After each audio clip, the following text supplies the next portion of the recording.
It's 1995. Your phone was modeled off of a house brick. Fashion was basically the same, and David Hasselhoff had just reunited Europe. Mountain biking, however, looked like this. But it wouldn't stay that way for long. I mean, looking back at the early days, it's quite easy for me because I was involved in those early days. But I suppose when I started, there was the World Cup had been going for a few years, World Champs had been running for a couple of years before. But it was mainly an evolution of like cross country. The sport needed its own identity, and it needed to break itself away from cross country and road. I feel like it looked too similar to those two, yet it was an action sport, inherently dangerous in nature, inherently cool with the airtime and technical rock gardens.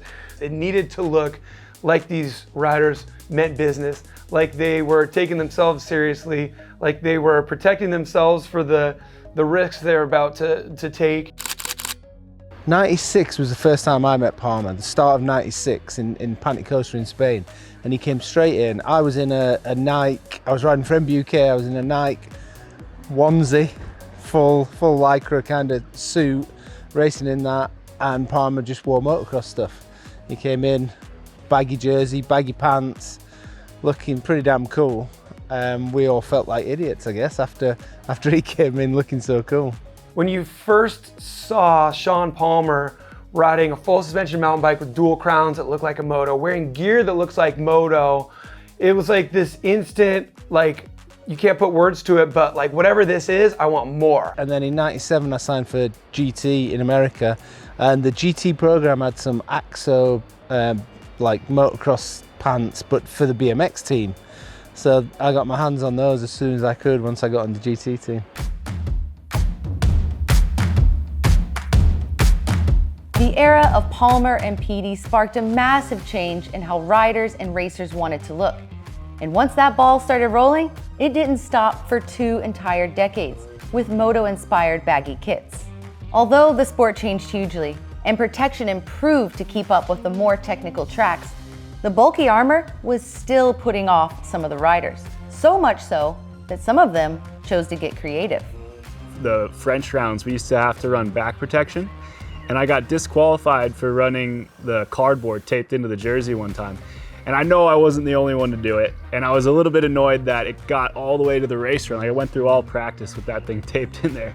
But that just goes to show that like the protection back then was uncomfortable and bulky. I remember seeing Loic when I started racing, and him taking the biggest slams in practice, but wearing full body armor and full kit and just get back up with no problem. And I was thinking like, man, I wish I was comfortable enough to wear all that protection.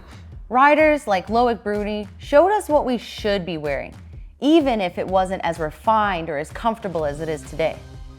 Now that riders can ride unrestricted, even with full armor on, what do these elite riders actually wear to keep themselves safe?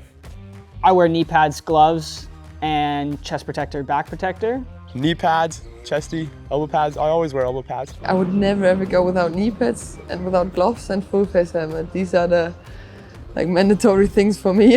And even chest and back protection is really, really important. Now it's evolved to where it's super comfortable.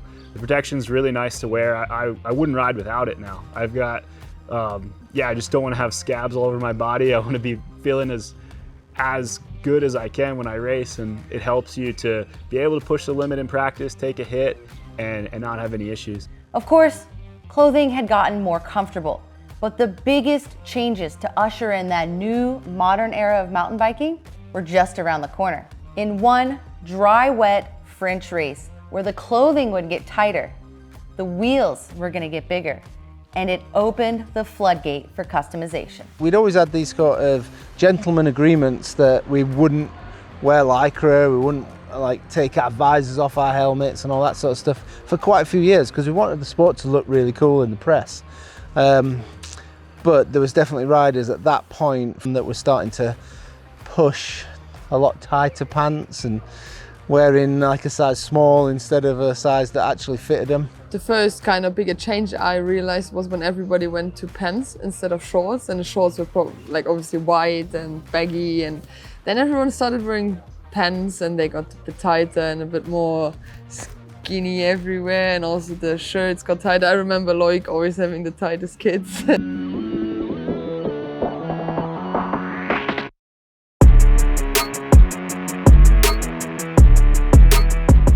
When your main job is to go as fast as you can on a downhill bike, you want to have every advantage and gain that you can. So, you know, it may not be the same as, you know, an F1 aerodynamics, but a tight kit, you know, it not only makes you feel like you're ready to race, but, you know, it definitely gives you that little bit of extra help.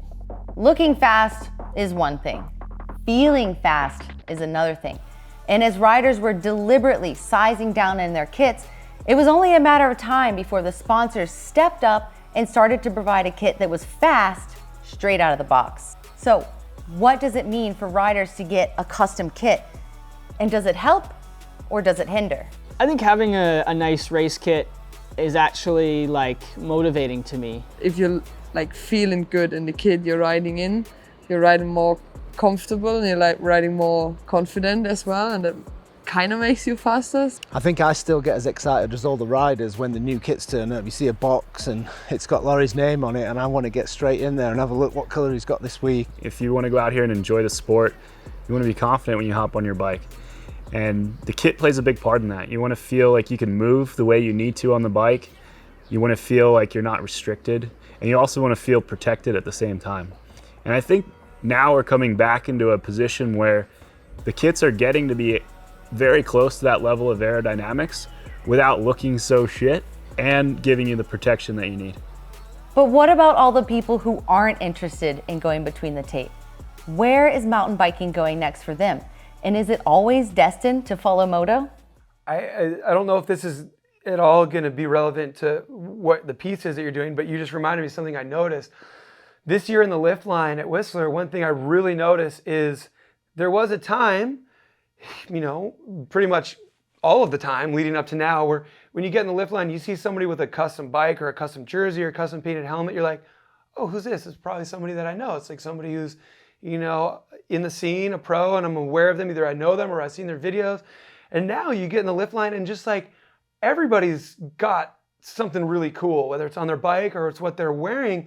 And I went, wow, this is crazy. This is like a turning point. And what I think is going on is like our sport is finally actually building up a bit of a culture and a bit of a style that people want to be a part of. They want to emulate. And I think that's a really good thing. I think that's something that our sport has lacked compared to lifestyle sports like surf, skate, snow.